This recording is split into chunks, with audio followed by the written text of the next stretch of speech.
just maxed it out. So. Alright, so now you want to just do the opening We're again? just going to do the opening all over again. Welcome to episode number 13. Yes, we're back in action. 13th week in a row. Sound issues. Just gave time to get everyone in. Like we're rookies in here. Oh, man. Alright, so what did I say we're going to talk about again? We got the tournament weekend. Colin is back. We got Respawn. We got NorCal Regional. Colin watched some StarCraft. I watched League and some fighting game shit. What else? We got Forge, Developer Diary. We have shit. I think that's about it. Respawn Entertainment. Respawn Entertainment Titan. That might be the name of the game. Auto 5. Loadout. Yeah, I think that's it. We're balling. Let's go. Alright, so we're going to start with the tournament weekend. Alright, so first off, I'm starting... you know what? I was already into the fighting game community. For you guys that don't know, I watched a lot of tournaments. One of the main things that I like watching is EVO. Obviously, that's every summer. So I watched a lot of EVO. Whenever I catch some of the stuff that Alex Valle is doing, he's a buddy of mine. I always try to watch what tournaments he has going on. Watch some stuff from I Play Winner. And so this weekend they had the NorCal Regional. And so fighting games for me have always been like the one thing in gaming that I am not very good at. You know, I mentioned it on the show a couple times. And I bought my first fighter in... Let me see. When did like the first like Mortal Kombat come out? I had to be like 10? So we're talking 18 years. Damn, I'm old as fuck. 17 years. 17 years since I have sat down. Oh, you know, there's some other stuff I play. I play like Battle Arena Tashinda, Soul Calibur, I guess, on the PlayStation. But that was Battle Arena Tashinda was 1995. So it's been a really long time since I played some fighters. And I ended up getting Injustice, Gods Among Us. And that was actually dual packaged at Walmart with Mortal Kombat, whatever the name of it is. Let me see what it is again. Mortal Kombat versus DC Universe. Okay, so playing that Ebash, yeah, we played that a little bit, and this is like my first time I've really like got into it. So I'm obviously really interested in the whole fighter scene now, since I'm starting to play a little bit more, learning some of the mechanics and technical issues of it. And so this weekend they had Marvel vs. Capcom.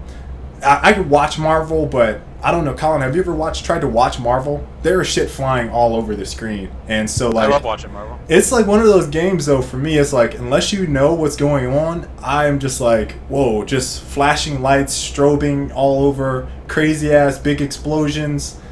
That one is hard for me to keep up with. I ended up watching a really funny one they had on there was Dive Kick. Colin, now, if you've never seen this game, yeah. Okay, this is something that I think you would actually like to play. Yeah, it looks fun. Exactly. It looks like you don't sit there memorizing combos and shit. It's just straight up who's in whose head. So, that's pretty much all it boils down to. So this is the one game where I think that if Colin and I play, that'll be Colin's entry point into the fighters, and then we'll get him hooked. I think that's it. So that's what I'm lobbying for. It's like we need to sit down, get some dive kick going, some dive kick tournaments, and we're gonna have a ball. So the sticks that they had, I was watching Mike Ross and someone else, a couple other guys that played. I think Chris G was playing.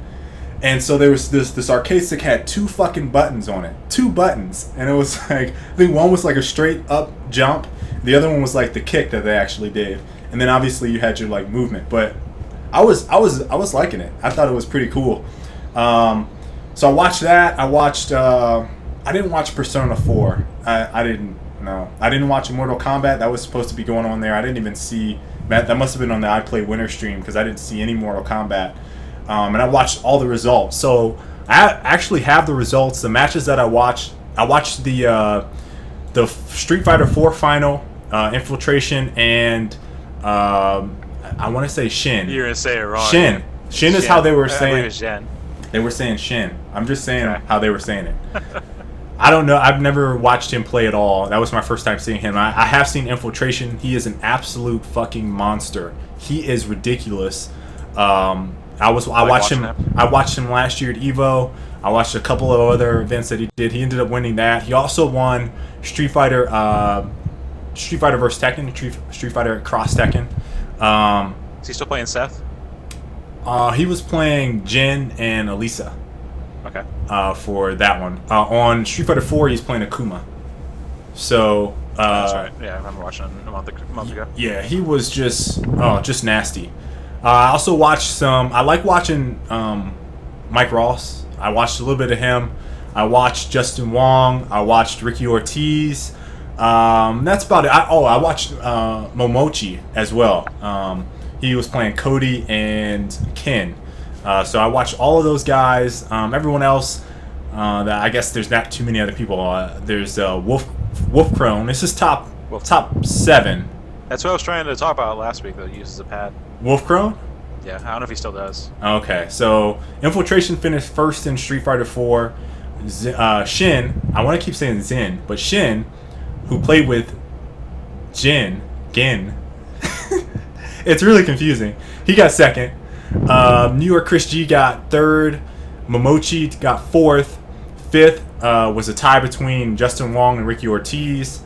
Seventh, which is a tie between Wolf Crane and Mike Ross. And then I didn't get the rest. Marvel vs. Capcom, I didn't even watch all of that. We got Chris G with first. Golden Boy Neo finished second. I don't recognize these two. Ron Massa. I don't even know who that is. Justin Wong got fourth. Let's see if I recognize it. PR Balrog, I know that guy because he's with EG. He got tied for seventh. And then Street Fighter Cross Tekken. I said Infiltration won that. Momochi got second. Ricky Ortiz got third. Justin Wong got fourth. Man, EG, second, third, fourth. second through fifth. Oh my God. Balrog got tied for fifth. Mike Ross tied for fifth. And Kelvin Gion, I don't know who that dude is. I'm not familiar with that name. Don't know him. Chris G. Chris G got tied for seventh. So that was, for the matches that I watched, it was pretty exciting. Some pretty clutch moments, like you always see. You know, those guys getting all hype. And I was actually talking about it with the two guys that I work with, Rich. I'm sorry, I wanted to say Rick. Rich and Ian, who both follow Street Fighter really hard. And so, as I was talking about, Infiltration is just dominating, because I was reading them the results. They were like, hey, I think Infiltration is the guy that took off his shirt and stood in front at the end of this round, and he was wearing an all-white T-shirt. And at the end, the logo pops up, and so his on the projector, his his white T-shirt projected the logo. He struck the Akuma pose. Yeah. So it was sick. So that was my really first time. Yeah, it was really old. It was from 2010, and no, I hadn't seen it. It was Taquito that actually did it. And if you haven't seen that, I might link it in chat, because it was so fucking badass that I wish more Gears team would do this in a tasteful way, if there was a way to do it. You Y execute. We're mentioning Gears. If there's a Y execute, you Y execute someone. Halo, you snipe someone. I don't know. Just funny stuff like that would be really cool if people did that more often in a tasteful way. So that was my weekend, watching all of that. Again, I said I watched a very, very small amount of League, and I don't even think I watched the finals for that. I saw it when they had 160,000 people watching. It was just crazy, man. Crazy. Yeah, that wasn't even a tournament bracket. It's just their league. No, exactly. Crazy they get numbers. 130 to 160,000 every single day, depending on who's playing. Just crazy. I was watching DreamHack was this weekend, so I watched the StarCraft finals, which was Naniwa versus Leenock. It was pretty sick. Naniwa took it all the way to Game 5, and then lost. But the matches were all pretty good. And at one point, there was 400,000 people watching tournaments on Twitch. Wow. Because DreamHack was going, and then you had the LCS for League, and then you also had a Dota 2 tournament, which I assume was at DreamHack. I hadn't actually. You know what? I did check the Dota 2 50, tournament. Yeah, I saw a little bit of that as well. Between all of them, ended up totaling to 400,000. You know what? Pretty crazy just thinking about that. What was crazy about the Dota stuff was that the production value. I mean, you could just see how far League is right now. I was switching back and forth between the two, and like the production value for League stuff is just through the roof right now. Yeah, I mean they're also doing studio environment, doing matches in the same same setting over and over, you know. So I think it's a lot easier.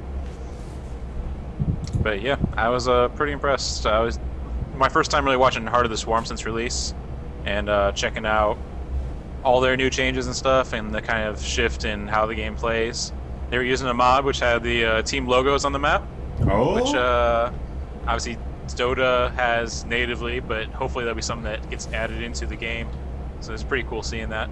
I think did we actually talk about that last week or the week before? I think it was a couple weeks ago. I'm looking at talking about spectator mode our stuff. schedule. Yeah, I think it was the week before. Yeah. Yeah, episode 11. So that was pretty cool. Didn't check out Dota. Like I said, I was pretty much catching up on TV shows and movie stuff this week since I finally got my computer back and I was able to catch up on all the TV shows I usually watch. Yeah, you were cracking out for 36 hours just watching nonstop. Yep. Nonstop. Game of Thrones, Community, Archer. I've yet to watch Game of Thrones. For anyone that's a Game of Thrones fan, I've yet to watch it. Gotta watch it, man. He's been telling me I need to. All right, so I'm gonna move on. We're gonna talk about Respawn Entertainment. All right. Before we get into this, it's worth noting none of this has been officially announced. It was all through anonymous sources. Kotaku and Kotaku article. IGN. I read some on IGN over there. IGN is more. The article here. Yeah, IGN's is even more fluffed than Kotaku. It's like. I think they're just taking Kotaku stuff and just adding like whatever they had heard. It's really weird. Kotaku's was pretty well fleshed out. It sounds like they're pretty confident in their assertions. Yes. So. Again, I mentioned who Respawn Entertainment is. If you guys don't know, this is definitely a studio that you should be watching out for, whether that be for, I'd say, competitive stuff or just good shooters in general. They are the original creators of Call of Duty series franchise. They stopped at Modern Warfare 2 after the fallout between the owners of the studio and Activision, who said that they were working with EA under the table, something like that, and this game is supposed to be published by EA. So definitely something was going on there, and that's the short end version of what all happened. I'm sure most of you guys were following that story. So Respawn, from what we've seen, is a combination of mech and infantry gameplay. From what I've read, the mechs, the infantry players can get into the mechs. The mechs are called Titans, and Respawn. Is that my static or is that your background noise? That might be. I'm not sure. I think is it still going? When you did that, it got better. Okay, so the Titans, the whole thing. I think Respawn trademarked the name, which could be. I mean, you really don't trademark too many. I mean, obviously, like Apple does crazy stuff, Google and all those guys, but you don't see too many game devs trademarking words unless that's the title of the game. So a lot of people have speculated that it could possibly be what the name of the game is going to be, Titan. But yeah, it's big mech style.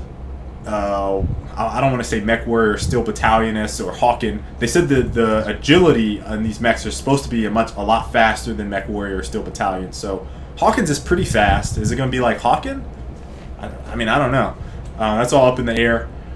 I assume it's going to be like really fast. Yeah, I don't think it'd be. I don't think it's going to be clunky. I hope it's not going to be clunky. I don't want it to be.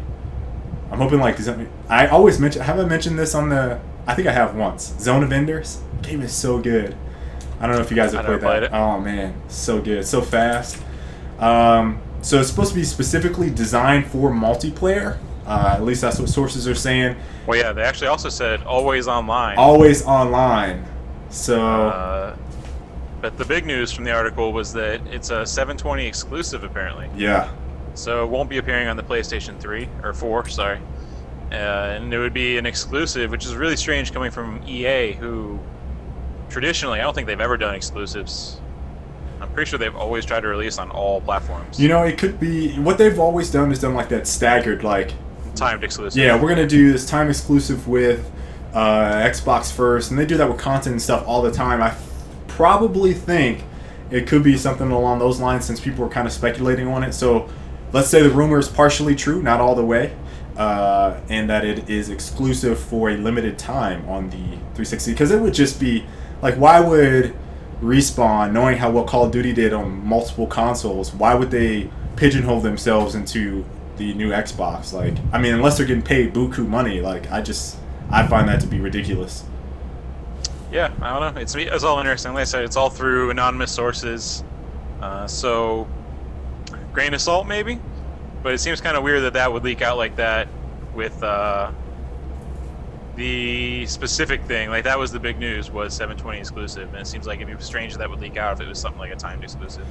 Yeah, And Microsoft needs it. Like, I feel like Microsoft is in a position where they need it more than Sony currently, but we'll see when the 720 is actually announced.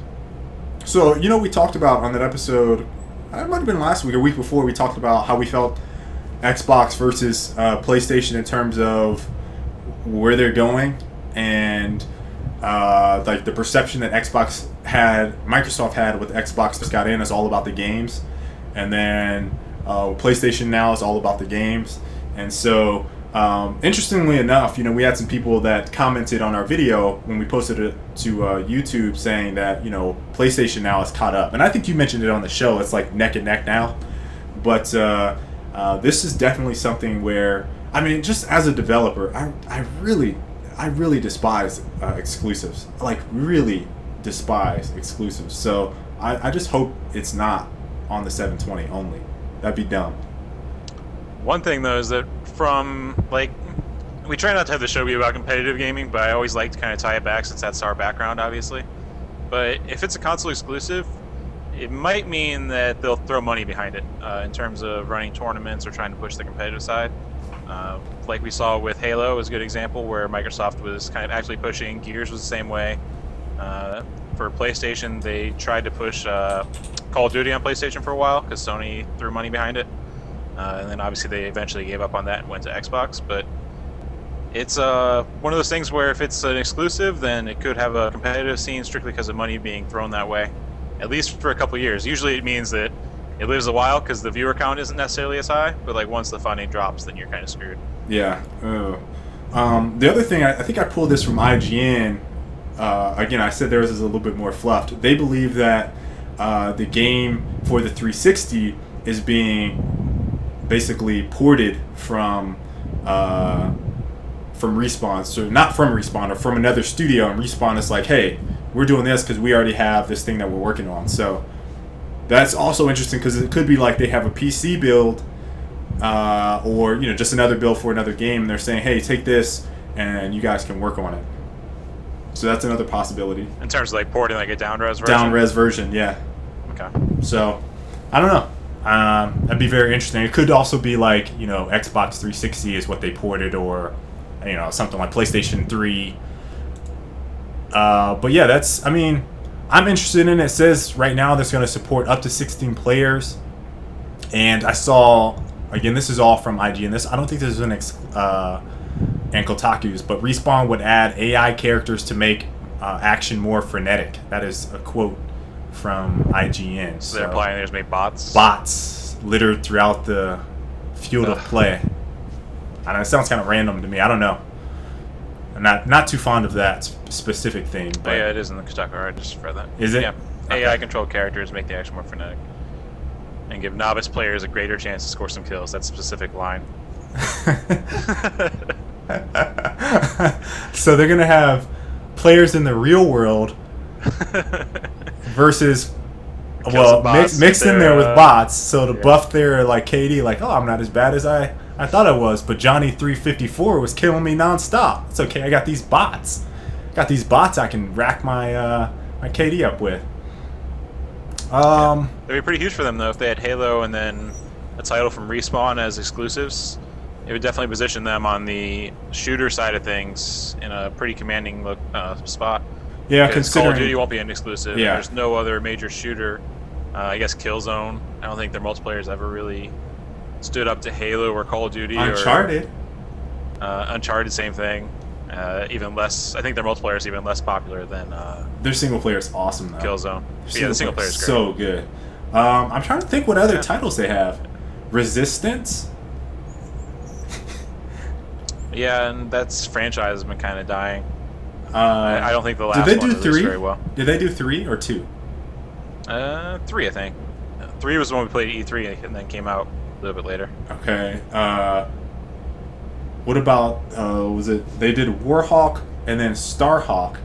I don't really know what to classify that as. This kind of has the shooter gameplay, and then it also has like tanks, and it also has aerial combat. So it's like a weird Battlefield almost, but the worlds are just huge. Yeah. I don't know. That's another one that's kind of, I guess Battlefield would be the other, but it's not. It's not exclusive. That would be the other big shooter. Metal Gear Solid, not really a multiplayer game. No. Mag is another one which didn't catch on. That was a good game though. This is really good, and I enjoyed it, but it didn't really catch on. So I don't know. Maybe PlayStation has some kind of thing up their sleeve for the shooter crowd. But they've always kind of thrown their money behind Killzone. I'm just throw this out here. I think part of the reason that they don't have good shooters, this is just me ranting, is that their controller is terrible. Absolutely for shooters, yeah. Atrocious for shooters. And until they solve that, like Xbox the new controller is more of the same, so it's more of the same, and I've actually seen one and held one, and it's just shitty. I'm just throwing that out there. It's shitty. I've seen one. Yeah. In the wild. I've never liked the sticks for shooters. I don't know. So yeah. I think it's not. I'm a little bit excited. I think that they do fast mechs. I think I talked about when we talked about Hawken that I didn't like the mechs because they're kind of like lumbering. If they do something kind of faster, then it'd be pretty nice. To a point where it's kind of just like a regular person. Yeah. But with crazy jumping ability or whatever. You can have some weight behind them without having them feel like you're sluggish or unresponsive. Yeah. I don't know. I'm really interested to see how that gameplay kind of. More on the. I feel like the infantry side is going to be really tight. I'm really concerned about this whole mech style for them and the incorporation of that into the gameplay. Like, it needs to be seamless transition. You know what I mean? So, we'll see. I mean, the one thing that Modern Warfare and that I think is a large reason for their success is that they made it really snappy in terms of both the controller interaction, like the input time, as well as the frame rate. It's always been 60 frames. Yeah. So, the combination of those, it's always made Call of Duty seem a bit more responsive in other games. So I imagine they'll carry that over. Be absolutely huge. All right, so I'm gonna switch it up. You want to go to the community chat topic? Hit us with that chat topic. I feel like we should have a little sound that plays like. Chat topic. Chat topic. So is this Loadout? Is that what we're... No. Oh, it was a separate thing. Okay. Separate thing. That's the bottom. Chat topic is what you guys want us to talk about. If you guys remember our stipulation last week, there is no gal going, baby. Nothing gal related. We have to condition our audience to realize that this show is more than that. You should warn us for chat topic segment. Actually, here we can do it this way. We're gonna be doing the chat topic soon. Do you want to go into Forge? That way they have time to come up with good topics. Good topics? Okay, yeah, that works. All right, so we'll do that. You guys talk on. So you can take your GOW related topic and think of something different, or another way to phrase it so it gets past us. trick us into answering the GOW related topic. All right, so I don't know if I should. I'll post the link in chat. Okay, thank you, because it's such a good read about just game dev, especially small studio game dev stories and. You know how the interaction is between community and dev. developers is just so crucial. So Forge. My one complaint before we get into this. Okay. Postmorts are generally like a in-studio thing where you analyze what went well and what went wrong with the project so you can apply it to the next title you work on. This is kind of like that, but it's also... The article also advertises the game in a few ways, where it's like, yeah, we currently have this coming up, that kind of thing. Right. To be determined. Yeah, it's like, soon we'll be adding these classes. So it's kind of a cleverly hidden advertisement in some ways, but a lot of the insights they had into the issues they ran into making the game were pretty interesting, and I think it applies to a lot of the other games that you see as well. Ironically without mentioning enough, it, a bunch of the stuff I felt like applied to GOW or applied to other shooters, which I played over the past couple of years. I'd say Halo is a good one as well. Both from larger devs and smaller devs in terms of the pitfalls and areas, hurdles they ran into. I can definitely say without as being a guy that runs our community for Loadout, this is our story to the T. Because we are an indie studio, we are self-publishing, so a lot of the things that we experience, larger studios might not experience on a grand scale, but there's some overlap, definitely with this story. So I think the thing that Colin wanted to point out was matchmaking, and this quote here. Should I read it? Should I read it? I'll read the quote. All right, no, Colin, let's do your story time. You read it. Okay. So my favorite line, which I think is something which Kale and I have both ranted about in the past, and something which we're always talking about, is in relation to matchmaking. They released the game without any matchmaking at all. It was just server browser, I believe. And then you just joined in, and it was whatever you got, So this was their quote from the Postmort. Our first generation of players, the ones who've been with us since beta launch, have become badasses. They're just really amazing players. On top of them, we also have professional players in our community, and they just smacked around any new player who came in to learn the game. It was a massacre. This is especially problematic because we built Forge to be a session-based PvP game that allowed gamers to play for 15 minutes to an hour, have a great time, and get out. It's hard to accomplish this when you're being tooled by 15 hardcore Forge vets. It's a problem when many of the developers can't get a kill in. And then... I didn't copy the whole quote. Next part was what I wanted. We recently included server browsing and skill matchmaking, and it's changed everything. We really wish we would have launched with it. But it's there now and not a second too soon. The pros have a good challenge fighting other pros, and the newbies have a chance to get better together. That was the full quote. So I think what the big thing from this is, how often we stress matchmaking, like the importance of matchmaking, the value of matchmaking, and trying to relay that to especially developers in the shooter genre, and there's not many that get it. There's not too many of them that get it. They just think that the Call of Duty, everybody wants to play as quickly as possible, is the best route, and that's definitely not the case. Because all the time you see this huge skill separation between players, and you get into a game and it's like, I want a good game as often as possible because that makes me better. And I think that the tense moment to moment action is what makes people compelled to play more.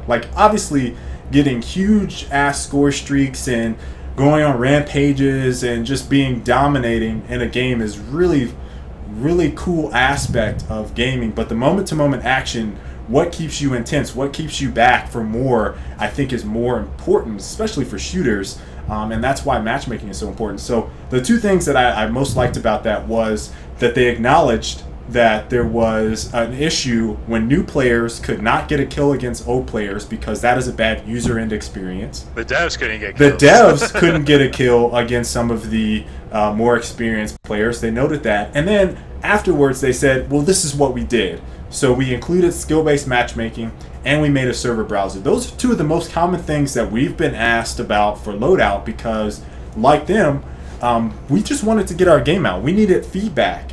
We needed people to be playing our game and telling us what they like, what they don't like, and how we can improve and make it better. And one of the things, we keep running into a dead end is we did some arbitrary stuff early on to make it better for new players. We created a new playlist. So, once you reach level 5, you're booted into the more experienced one. We're actually going to bump that up.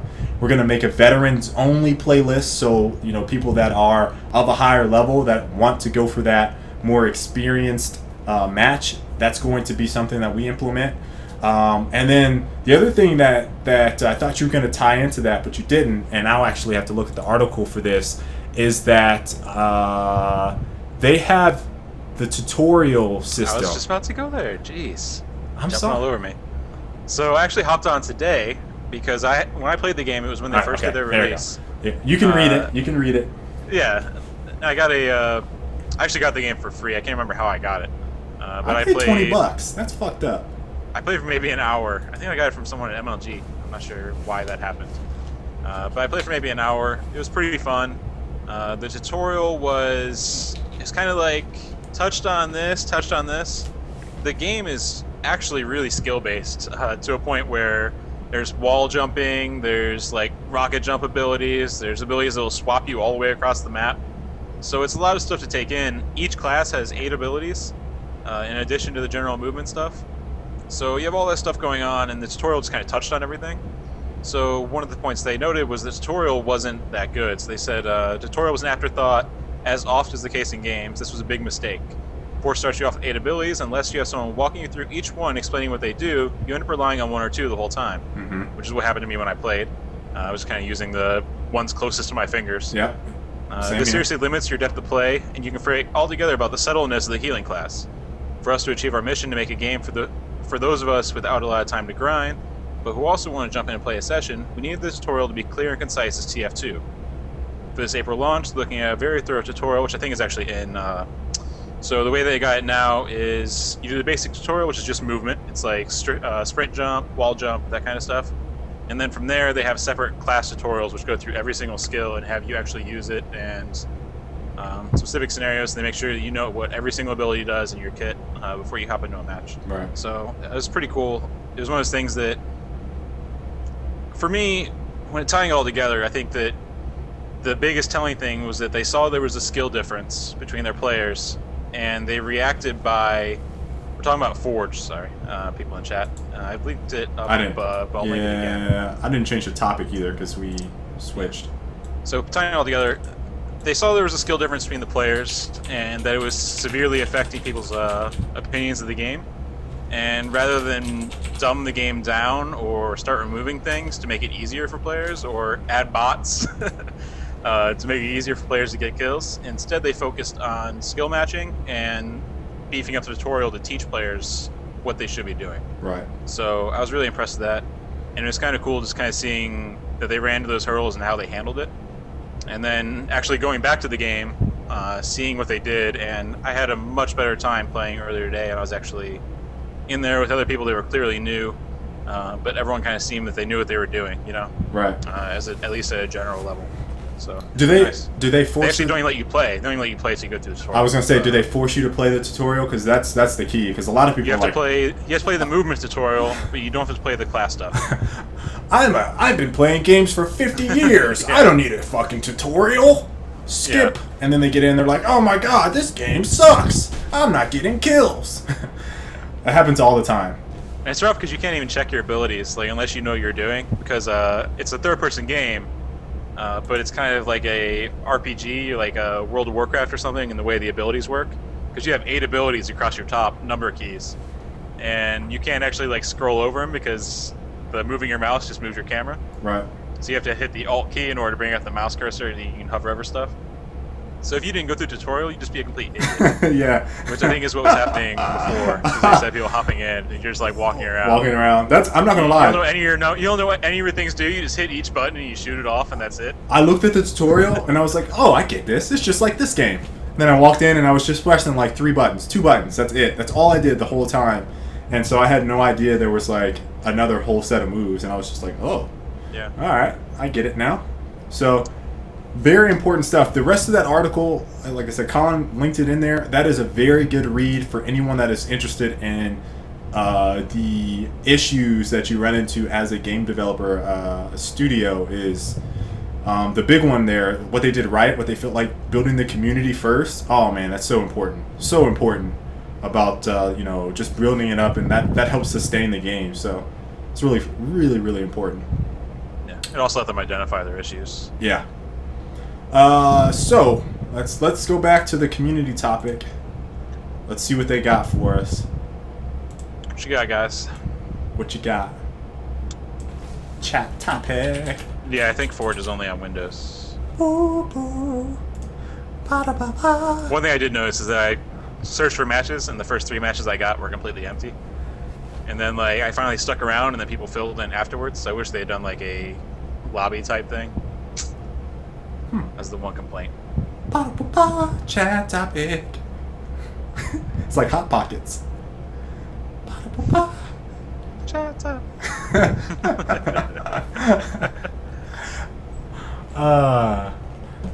Talk about EA over here. Man. Watch Lots of GTA 5. Community topic. Oh, that's not very nice. That's not very nice. Redstone. That's Scoots. So you had to think about who asked that for a second. You're like, oh, who asked for Redstone? I was like, I know who that is. Watch Dogs got a release date. Oh, you saw that? Did it?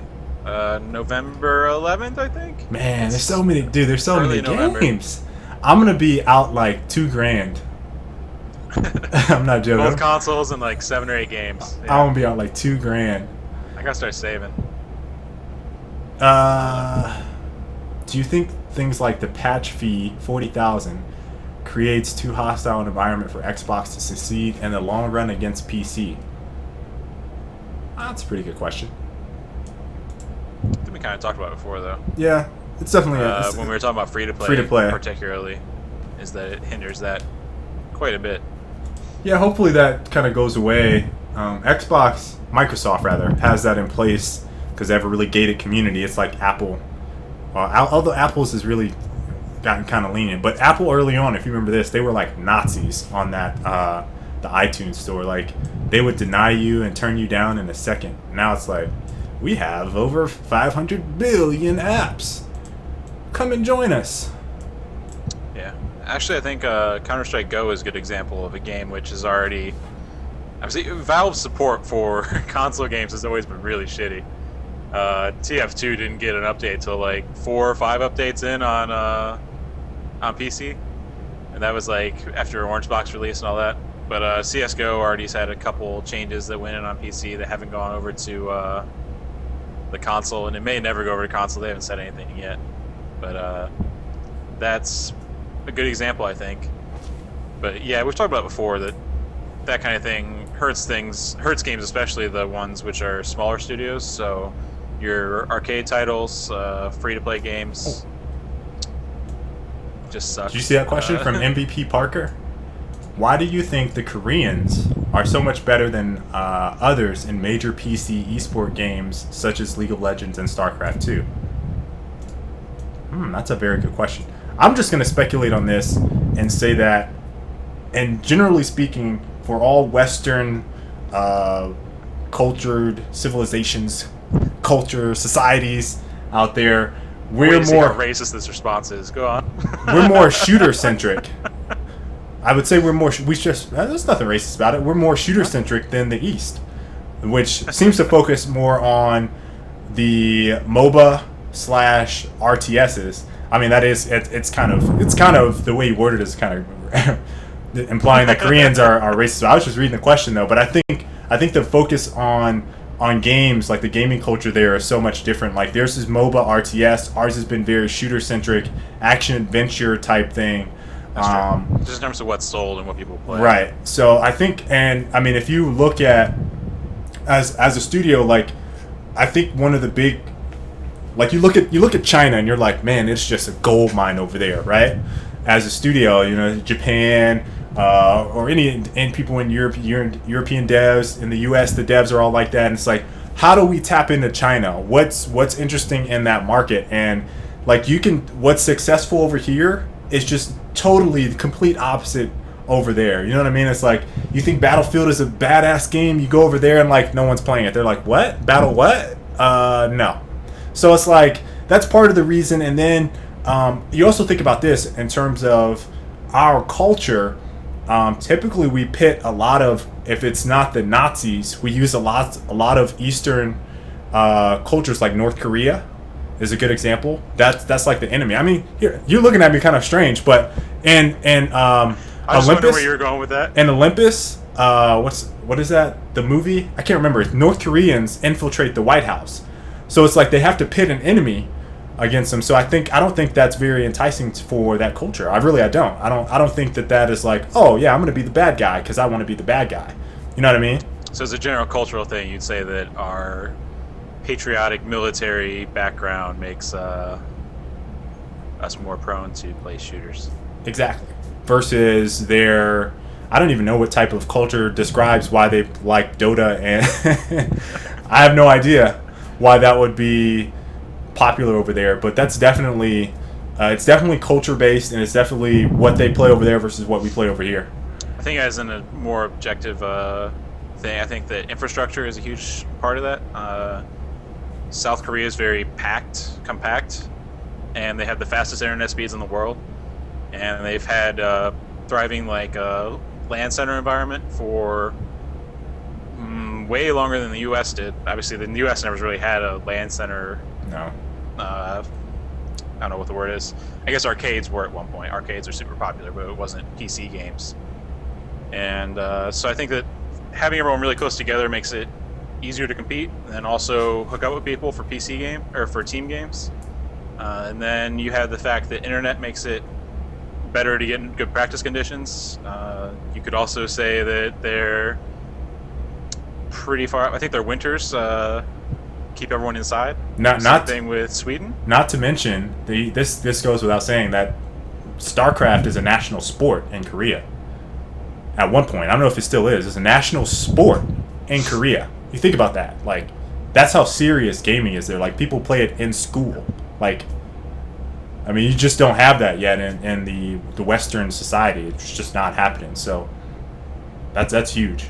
Not just that, but gaming in a lot of ways in the U.S. has been vilified by both as a cool thing, you know, and then also as corrupting the mind. Corrupting the mind, right. The news portrays it as being something awful and hideous. So it's like... there's a lot of cultural things which could attribute to that.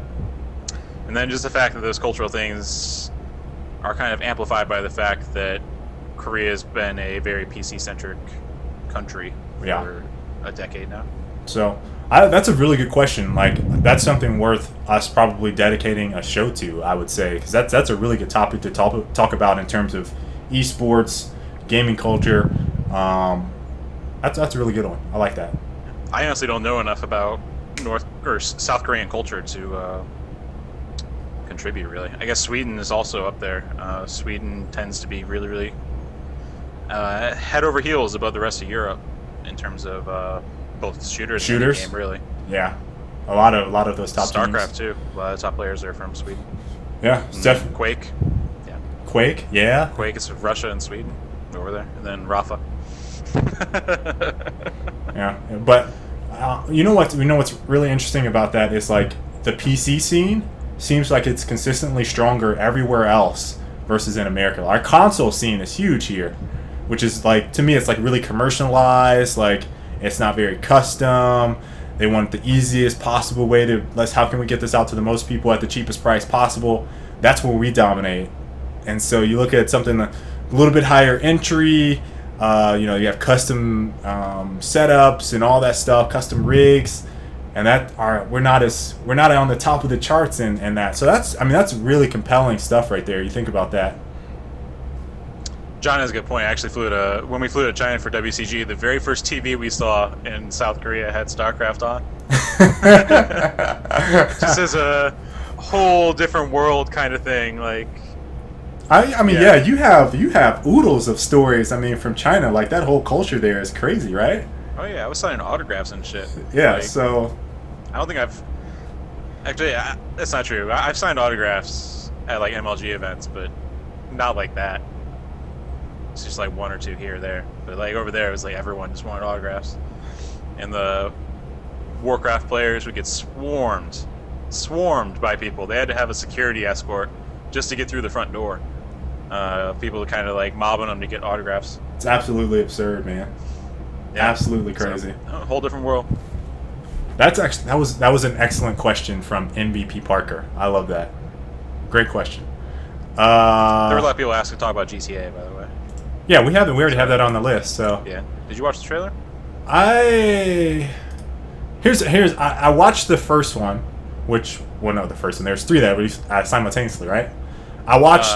It's 3 character trailers. Yeah, that's what I'm saying. In one video. In one video? Okay, so I watched the first portion of it. Didn't really pay attention to the second, and then the last one I was like, and that was all my response, because that was like San Andreas style, like I think that was the order. Yeah. The Franklin second one was the one that was San Andreas. Was it? It was like urban. Okay, so my order was matched up. Gangbanger Yeah, type, So storyline. I thought that was the third. first one was kind of like Vice City. Yeah, Vice City. And then the last one was just redneck.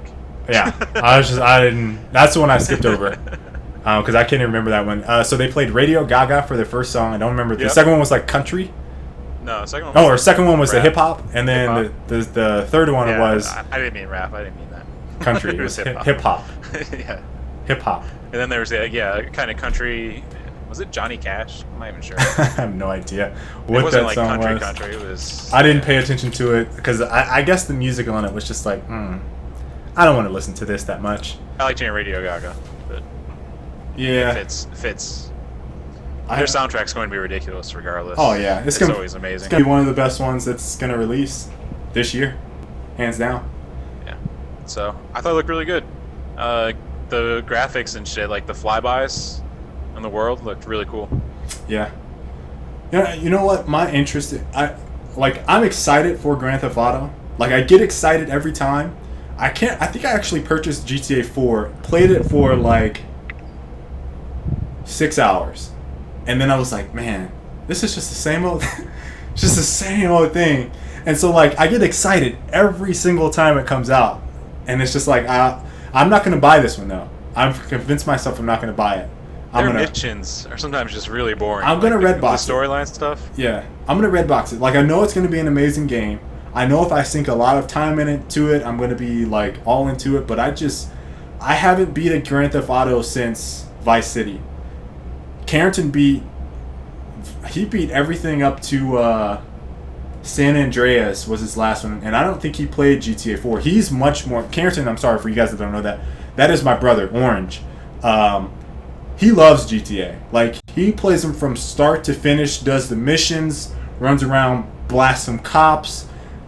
He does everything. Like he gets into it, and like when I play, I'm like I'll do like a couple missions. And then all I feel like doing is running around like I'm Superman, running over people, shooting people, robbing stuff, and then I stop. And then like once that wears off, and it's like I'm done.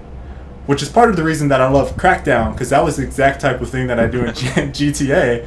Is like I just platform all over and just tear people up. So I don't know. I think I played through maybe 2/3 of GTA 4, and then it just was like I finished it, but every single mission was just like another mission. No, I'm just kind of like slaving through it just to see where the storyline went. And then like I just randomly go have some fun, just cruising and shit. What was the guy's name? Nico? Is that his name? Nico. Yeah. I liked Nico. Multiplayer was really popular for some reason though. Like people kept playing that.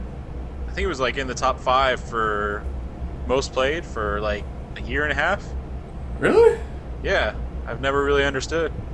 I'm not really a big single player game fan anyways, but I always like the kind of open world GTA style. The thing about the GTA's multiplayer, at least GTA 4 from when I played that, because after I got done with the dicking around and the story mode, I was like, I wonder how multiplayer is, and the controls just aren't tight enough for me. And there was ridiculous auto aim, like it's just not tight enough. Way for me. Over the top auto aim, where it would just like snap your aim all the way over to the side onto the people. Yeah, like so you had to play with that specifically off in order to enjoy it. One of the reasons it's so fun in the story mode is because the AI is not good enough to kill you despite your horrible aiming mechanics. Like, and plus you have the lock-on stuff sometimes. I think you had that anyway. if I remember it correctly, which kind of helps. But like the computer is so bad, it's like, you know, you could run somebody over and kill them, and it's like, oh, I completed that mission. You know what I mean? So it's like, they can be forgiving there, but when it comes to multiplayer experience, like I expect something to be as tight as possible, and the auto aim really turned me off. Yeah, I don't know, it'll probably be good. I imagine it's gonna be more the same as GTA 4, just as a guess.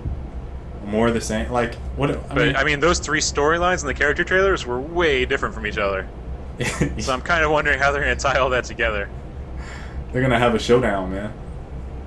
Like yeah, I don't know. What's the name of that? Like Savages. It's gonna be a showdown at the end, like Savages. You see that movie? The first and third guys were working together. Yeah, I saw that. Exactly what's gonna happen. But I think Franklin and Trevor, or Michael and Trevor. Michael. Franklin was the second. Yeah, they were together in a few of the clips. So he was kind of just calling him an idiot. Sole purpose. Someone says auto aim was a search preference, though. I played both without and with, and without it, it's just sloppy. Without it just felt awful, and then with it, it felt annoying. So it's like either way, it just wasn't good for multiplayer experience. And let's round this out. What's our last one? Loadout. Oh, let's. Hey, I want to talk about Loadout. How did that get on there? Hey, look at that. So there's a couple things that I want to mention with Loadout. Obviously, I'm the community manager for the game, so I get to talk about it whenever I damn well please. But no, seriously. We will add the bias. No, this isn't me like saying that the praising our game or anything like that, or telling you to purchase stuff, go purchase stuff, or anything of that nature. It's just we made I made a thread, and I'm actually going to post it here in the chat because it's very important for the competitive scene. The competitive scene. Esports. So I think I'm gonna ask you this. What's up? Suppose you don't know, I worked on the game when it was like in its infancy. What's up? What you got for me? Very briefly. And it sounded like that wasn't a focus in any way whatsoever. The focus has shifted. Has that shifted? It has shifted, baby. You can thank League of Legends, Call of Duty. You can thank all of those guys for that. It has shifted, baby. Because you can probably remember some of the frustrating conversations. So first off, I'm gonna just well, that doesn't really matter unless you're into the game, so I'm not gonna link that one here. Community events, playlists, and competitive features suggestions. So this is really important because you get a lot of this in other games where, and I'll say typically from the console players. Can I stop you real quick? Yeah, go ahead. Please set your forum so you don't have to be registered to view. I can't. Oh, you know what? I can do that. I don't know who set that, but because that's always driven me insane, and I have not actually made an account.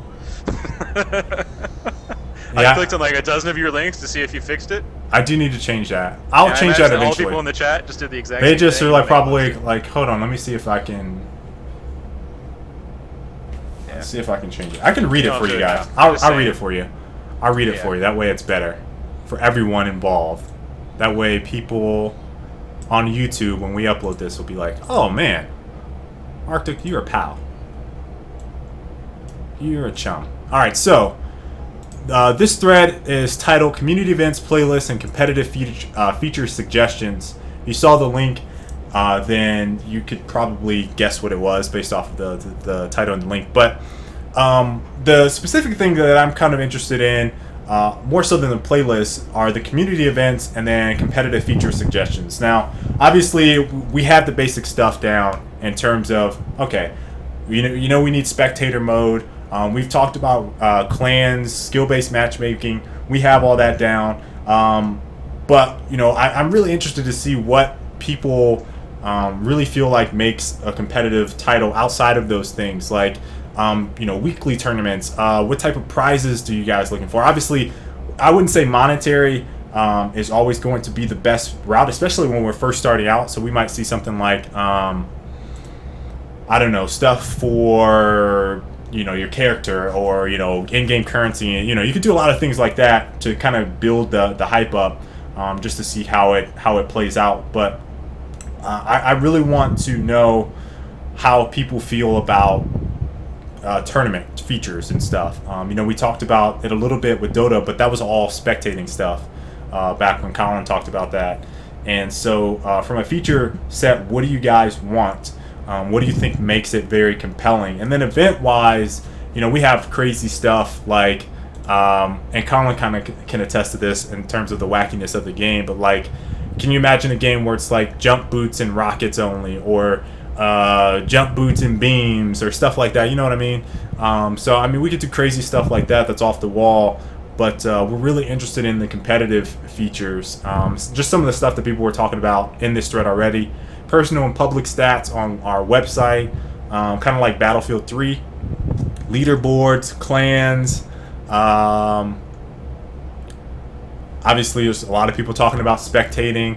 Loadout TV client, built-in integration in the Twitch so that people can stream and stuff from the fly, or on the fly rather. Just what about the pay-to-win aspect? What about the pay-to-win aspect? Because you guys can currently microtransacting by attachments and stuff, right? So, you know, we've kind of talked about that a little bit, and we're thinking about gating it like, I guess Smite would be the best comparison. So, you know, if you had tier 1 weapons, this allows only tier 1 parts. This allows only tier 3 parts. That's one way we've thought about doing it. The other way is just sheer levels.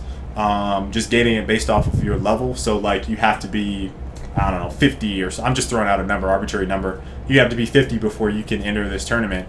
And we've also, in terms of like a tournament environment, we're supplying, like we thought about, okay, well, we can supply the tools that you can use to build your weapons. We're not going to be like, oh, well, you get to use your level or maximum tiered weapon in this tournament. You know what I mean? So we're making it so that everyone has the same tools to work with, and it won't be like this disparity in upgrades that determines the outcome of a match. Very conscious of that.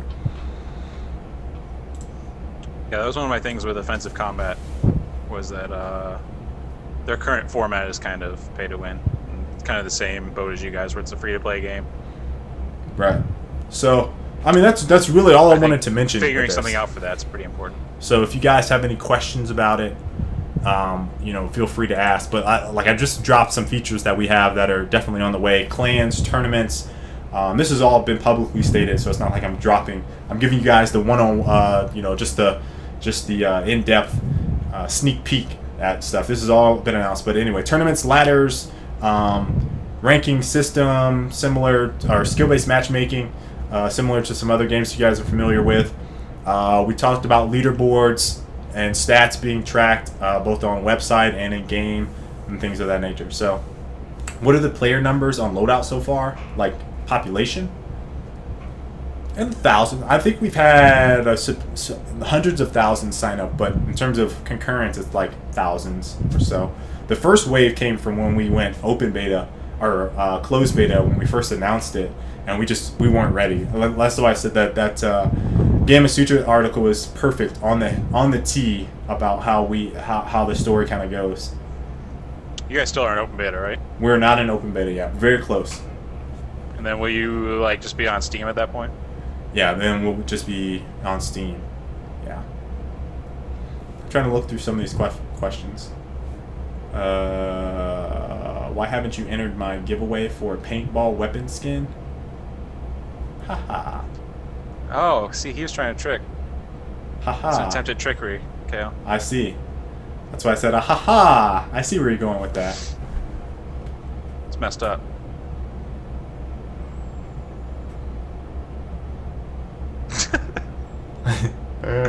Skip over that one. Like Butter said, you're a real fucking chill guy. Makes me feel bad because I called him an idiot. You did? Why did you say that about him? Because of his views on the game. On another game. That's what I said, on the game. On that game. Alright, I don't really see that many questions, but I'm going to say, if you have any suggestions, sign up for that forum, let me know, because I guarantee if I'm at the helm of the community, there will be some very badass tournament stuff and competitive stuff, so you can bet your ass off on that. All right, so let's round it out. I mean, we're about wrapped up. 10 minutes over. Well, 10 minutes behind. We're about roughly an hour. We're right on schedule today. Yeah, not too bad. Not too bad, since we had the little hiccups early on. Let's go ahead to questions. Technically, already did that. But if there's anything, That was a chat topic. I didn't really answer any questions. That was more about Loadout. So if you guys have any questions, let us know. Right now, we will answer them. I'm seeing if we got some about Twitter. I'm gonna see if.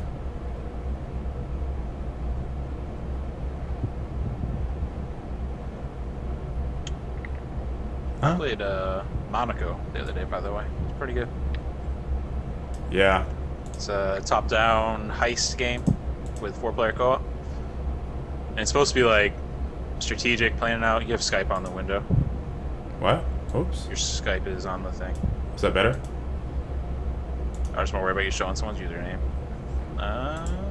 What? No, it's still showing contact list, I think. Is that it? Yeah, it's just good now, Okay. Sorry about that. That popped up and I looked at it and I was like, what? Yeah, Monaco's pretty good. It's supposed to be like strategic heist shit, so you're supposed to be like, have a plan. But really, it's like once the guard sees someone, all shit breaks loose and everyone just starts booking it. But I'd recommend giving it a try if you're able to do co-op. If you have some friends who will go in with you. I think it's $45 for 4-pack. John knows I'm going to answer his question. Favorite item on the menu at Chick-fil-A? So I really am playing, dude. I'm really playing. So first off, if you guys don't know, let's give you guys a story here. There are two places that our team has probably gone to the most as just a team. Steak and Shake. Colin, yeah. We went to Steak and Shake in 9 different states. 9 different states, and we over made the it course of a year. We made it a point. No, it's 10 now. Well, for me, it's 10 because we went if here you count. in Texas. Yeah. So Steak and Shake is one, and if you haven't gone to Steak and Shake, the thing about that, I mean, it's definitely the milkshakes, but I would get a side-by-side chocolate and strawberry milkshake. So delicious. I've gotten it in 10 different states. It is that good. So that's the one. Story. The shake with Pop Rocks. Remember that? Was it the one that Danny got? Yeah. Then Danny got Pop Rocks. They asked him if he wanted extra Pop Rocks on the side. He's like, yeah. Really? Yeah. His face just lit up. It's Phobos. So yeah, that's one story. So with Chick-fil-A, that is just like Chick-fil-A opened in my first time. Okay, first off, my first time at Chick-fil-A was in Cincinnati. I was just a wee boy. I was going to the University of Cincinnati, and I was a freshman, obviously. And so after football practice one day, there was a couple guys that were like, "Hey, let's go to this place where we get protein shakes." And it was at the mall. It was at what the name? I think it's called Kenwood Mall. Fuck, I can't remember the name of that mall. Anyway, it's a really nice mall. We go to that mall and we get these protein shakes. And I'm like, dude, I'm hungry. I don't want to. The protein shakes were like this big around. Like they were massive. And so I was like, I'm hungry. I don't want to drink all this. I need some food. And so Chick-fil-A was right there, and I was like, hey, is this place good, guys? They're like, yeah. You've never been to a Chick-fil-A? I was like, no, there's not one back at home. So I ended up ordering one, and I don't like pickles. So I just got a plain chicken sandwich with pickles. And I bit into it, and I didn't know there was pickles on it. So I bit down. I'm like, ugh. So I take off the pickles, and then I ate the sandwich, and I was like, oh my god, this is the best chicken I've ever had. And so they're like, you've never had Chick-fil-A? They're all like, you've never had Chick-fil-A before? I'm like, no, dude, this is the best chicken I've ever had. And so every day after we had a workout for like 6 weeks straight, I had a protein shake and a plain chicken sandwich with no pickles.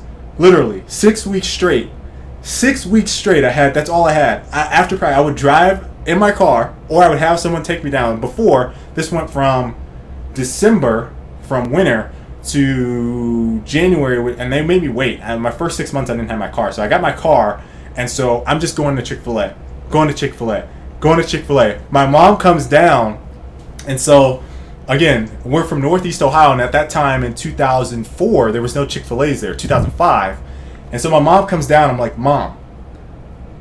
She came down for the spring game. Mom, this is the best chicken sandwich I've ever had. And she's like, What? What is this place? What are you talking about? I'm like, it doesn't matter. So Carrington, my mom, my dad, after the spring game, we go down to Chick-fil-A, and so they order this chicken sandwich, and my mom bites into it, and her face just her eyes light up. Hold on, she's like, wait, I have a sandwich right here. She's like this. You don't just happen to have a Chick-fil-A sandwich next to you, do you? She's biting just now. Keep it there just in case you emergency, you start getting the shakes. Your hands start shaking. You're like, oh shit! That is my fix real quick. That is a chicken sandwich right there, guys. She's like that. Then she turns real slow at me. She goes, "This is good." That's exactly how I said it. So that's my story there about Chick-fil-A. How I got into it. So what I order the most though is probably back to the initial question. Yeah. 15 minutes ago. So what I order the most probably is it's a toss up now between the spicy chicken sandwich and the plain chicken sandwich with no pickles. And when I go, I get two. Now, I got one more story with this. In Bloomington, Colin, you remember this? My brother, who's also got hooked on Chick-fil-A after I introduced him to it. Him and I go to Chick-fil-A while we're running the E-Bash in Bloomington, Indiana. And so my brother, at this mall, we go to this Chick-fil-A. The guys there know us by name at this point. And so my brother goes all out.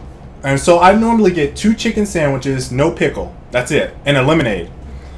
Carrington says, I'm going all out. That's what he looks at me, I'm going all out. He got 4 chicken sandwiches. And a shake. And a shake. He brought it back home. He ate 2 in the car, and he's like, "Oh, I'm stuffed." He's grabbing the third, unpacking it as we're walking in, and I was like, "Colin, this dude bought 4 chicken sandwiches," and Colin's like, "What?" Just in awe. And so he's like eating it. I was like, "Oh, I'm so full." So he puts the other one in the fridge, I think, and like he heats it up later and eats that chicken sandwich 3 hours later after the rest of it digests. So that is Chick-fil-A in a nutshell. That's my story about Chick-fil-A. I always get spicy chicken, or if I go in the morning, spicy chicken biscuit. Did you guys? Real passion, yeah. Chicken sandwich. Real passion. Oh. Just happens to have a chicken sandwich next to it. Spicy chicken sandwich too. So, since I wasted all of everyone's time answering that question, let's look through a couple more. We actually tried to get a Steak and Shake sponsorship during 07. We really did. We pursued the Chick-fil-A sponsor. Those league teams are starting to get sponsored by food companies.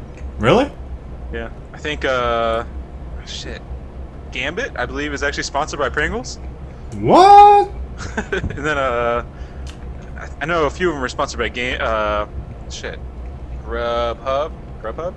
Is that gamer food? No, it's just delivery service. Okay. I am going to point out that I can't stand that gamers get sponsored by the unhealthiest fucking food in the... Remember when MLG got Hot Pockets? And I was like... Yeah. Well, and they already had Dr. Pepper. I was like, oh... So now they had a full meal.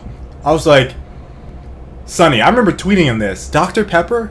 Dude, can you get some Gatorade or some water or water something? Companies don't want to be associated with exactly. So it's like, oh, it's just part of that whole negative association to gaming. And Doritos, yeah, I forgot the side dish. And Doritos, that's so healthy. Fantastic. Someone wants my game list of... Oh, that's right. At the end of last week's show, I said I'd give a list of games that weren't... You didn't even work on that, did you? No, but here, let me just go down my Steam list. 1 second. Why you gotta go all PC, dude? Okay, here, console. If you haven't picked up Gotham City Imposters, I did play that last week when my PC was dead. It's a fucking outstanding game. There's still people playing. There's people like level 1,000 in that, KO. Yeah, I know. People level 1,000. I was playing that one. So there, I'll get that on console. Now watching the King of Fighters. Rulub, no, I did not. Halo 4's pretty good.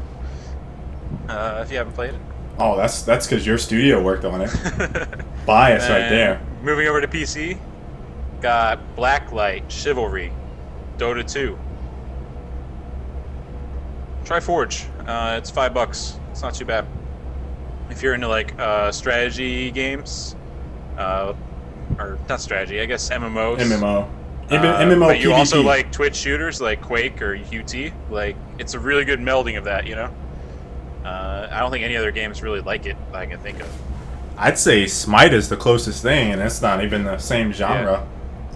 Yeah. iOS or Steam, you can play Hero Academy. Awesome turn-based game. You can give Loadout a try. I'm sure Kale can hook you up with a beta key if you don't have one. I can do that. Mark of the Ninja, I played that a month ago. It was freaking outstanding stealth side-scroller platformer. Emphasis on the stealth aspect, lots of assassinating and shit. Monaco, I mentioned a little bit ago. It's pretty good if you have co-op. Monday Night Combat, I'll throw that on Xbox. We're close. The original, don't get Super MNC, that shit sucks. But give Monday Night Combat a try. Team Fortress, it's free to play if you haven't tried it. Torchlight 2, awesome. I hear Path of Exile is fucking outstanding. I've just heard endlessly from Wraith, Sean on our team, and TLR Cloud. Been hyping that up. It's like Diablo 2, but they do lots of cool stuff with races and different hardcore stuff. The metagame is really good. I think that's it. That's my list for now. I can give you though. League of Legends, Smite. I think that's all I got. That should keep you busy for a month or so. Hello, background. Warsaw, Firefall. All day. All these games, outstanding. Man, he's giving you a master list right there. I'm gonna hit you guys with a few console besides just Halo. Injustice. Let me look at what else I got. Battlefield. Bioshock Infinite's worth the playthrough. I had rented though. You can finish it in Bioshock Infinite, definitely. You can finish it in a day. Just rent. I surprisingly had a number of Mass Effect 3 fans on my channel. So if you haven't played Mass Effect 3, that's a really good one. Yep. What is that there on the end? What is what on the end? I'm looking at my games. Borderlands 2. That's what that is. Those are all pretty good games. And then obviously the whole, the lineup that's coming up is going to be pretty big in terms of new IPs, new games. Man, there's a lot. So, I mean, you guys got access to so many good games. Yeah, Battlefield. You can throw Battlefield in there. Battlefield, that's what I said. Battlefield is just... Yeah. I mean, if you don't...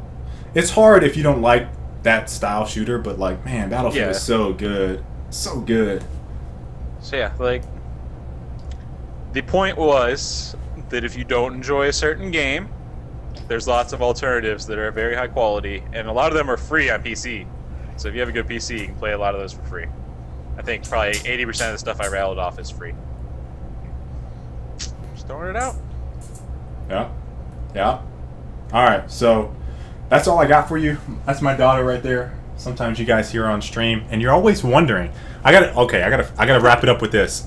I got a question, or not a question, a statement from someone. A snide remark. A snide remark. I already know what you're talking about. Did you see it?